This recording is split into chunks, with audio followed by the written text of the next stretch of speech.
in 5A Division II, where the Hillcrest Rams and Riverside Warriors have played a bunch over the years. They hadn't met since 2021. Hillcrest at 7-3, but Riverside, don't be deceived by their 4-6 record. They got some good wins down the stretch, and they've played some folks tough throughout the year. So how did this one play out? Here's Todd Summers with the story.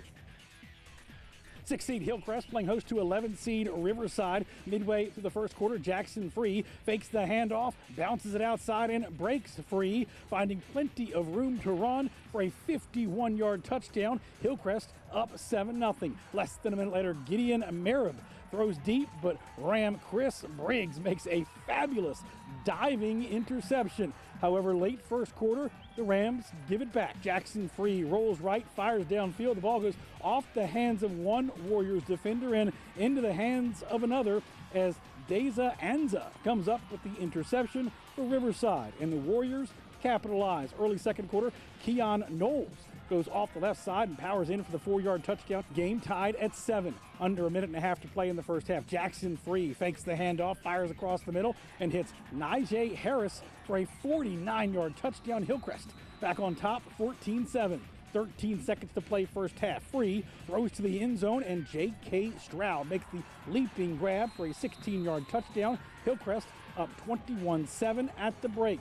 Midway through the third quarter, under pressure, Jackson Free gets the ball out to Logan Moore, and the big tight end hits the sideline, sheds a couple of tackles, and takes it to the house for a 50-yard touchdown. Hillcrest up 28-7 with under 3 minutes to play in the game. Hillcrest puts it away as Nye Allen leaps across the goal line for the 3-yard score as the Rams eliminate the Warriors 35-14. A win's a win, especially this time of year. That's a big deal. And we can go back and learn from this, right? We can go back and demonstrate and show, look, this is where we're too emotional. This is where we weren't really playing football.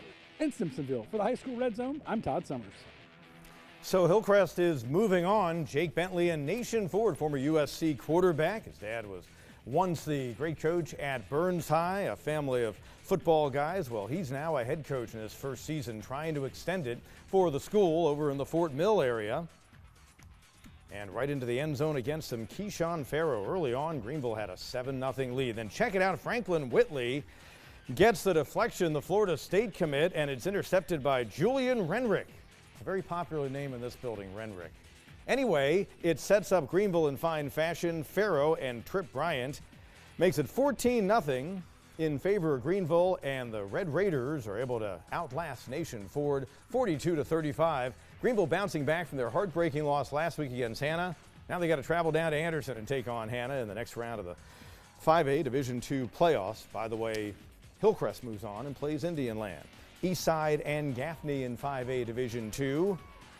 Gaffney had to hang on and win by 5 on Eastside's home field earlier this season in a Region 2 5A game. Tonight, Zion Dawkins, 85 yards on the opening kick, trying to get to the house. Might have been tripped up by his own teammate, led to Kendaris Bailey for the 7-0 lead for the Tribe.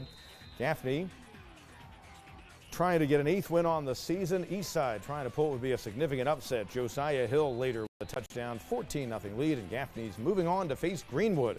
Boy, that'll be a big one in the Lakelands coming up next Friday. 28-10 the final as Gaffney advances at 8-3.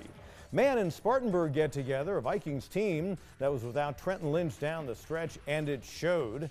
Well, he was back tonight as a fine running back, just under 1,100 yards in the season, moving right up the career rushing charts. He should shatter the mark next season.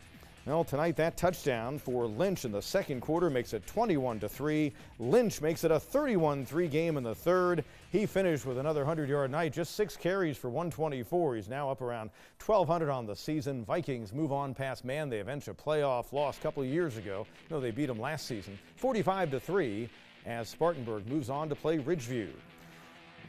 5A Division I, first home playoff game for the Mauldin Mavericks since 1990, as they had a rematch with Boiling Springs, a team they beat at Freeman Field, their home stadium, earlier in the season. Evan Harushka, the nice play to stop Emery Logan and force Boiling Springs in the second settle for the Allen Labor field goal, made it 6-0. Reddick Langston, the quarterback, say hello. 3 Bulldogs hit him in unison. Langston did not look good at first. He actually popped up, and after sitting out a play, continued in the game. He was just fine. Wow. Then, a couple of possessions or a couple of plays later, Tamari Shepard on the end around fooled the camera guy, Michael McClintock. The touchdown made it 7-6 Mauldin. They led 7-6 at the break, but Boiling Springs rallies for a 16-14 win. TJ Collins, the big sack. Boiling Springs gets its revenge. They move on for an all-expenses-paid trip to the Midlands to take on Dutch Fork next week with their 2-point victory. In 4A, Fountain Inn and Emerald get together again just a few weeks after Fountain Inn rallied for a victory in the Lakelands on the Vikings' home field. Well, Chris Dean and Emerald made the trip to Lower Greenville County with revenge on their minds. That touchdown put the Vikings up 24-21 late first half. In the third quarter, Emerald up by 3. There's Dean again. That's a 79-yard sprint. What a season he's having. We've got a ton of great running backs throughout this area. Many of them are non-seniors. Then Sam Holliday, late third quarter with his team down by 10. Fountain Inn's Chance McClure, touchdown, brings the Fury within 3. But Bo Height loads up. Just inside 11 to go in regulation. There's Dean in the receiving end, and Emerald gets its revenge in a 6th win on the year, 44-36. They move on and will take on South Point. Elsewhere, Dreher and Daniel in 4A. And the Lions at home.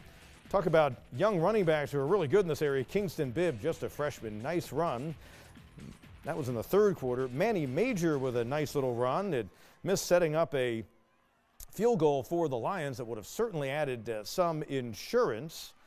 The earlier run did. And then Major, though, sets up a run that leads to Jace Gross with his team down by 3, connecting with Trey Wimbley on a touchdown. Made it 14-10 Daniel, and they survived by that final score. Daniel moves on to the next round with a 14-10 victory. They'll play Camden, which took down Greer tonight. Two teams meet for the first time since 1992, and the Bulldogs win in the Midlands and end Greer's season at 4-7. Elsewhere in the 4A Upper State playoffs, a Westside team with a whole new cast from the one that made state championship games the past 2 years, but this one's been growing. Just freshmen Bear Woods and Jai White for a 7-0 lead against Pickens. Westside makes it 8 straight against the Blue Flame, and 14 out of 15 going back to 1990. There's Keelan Powell with a 52-yard TD in Westside's victory, 49-21. Wren lost the region championship game to Westside last week. Well, now the Hurricanes going to get a rematch, this time on the Rams' home field, because Jacob Owings and Carson Bryant were getting it done against Blue Ridge. Tigers securing their first winning season since 2014 with a 6-4 regular season, but no answer there for Bryant. And Owings a 25-yard QB keep, and Wren improves to 8-3 and gets that rematch with Westside next week, 42-28. Seneca at home against Lancaster. Gavin Toma going to find Jerb Hunter in the end zone, ties the game early at 7 apiece. Toma continuing his fine senior year, the 3-year starter, later connects with Jack Webb. That led to a Toma to Elias McGee touchdown. Seneca had the lead, tight game, but Seneca gets a 10th win on the year and moves on to the next round with a 28-21 victory.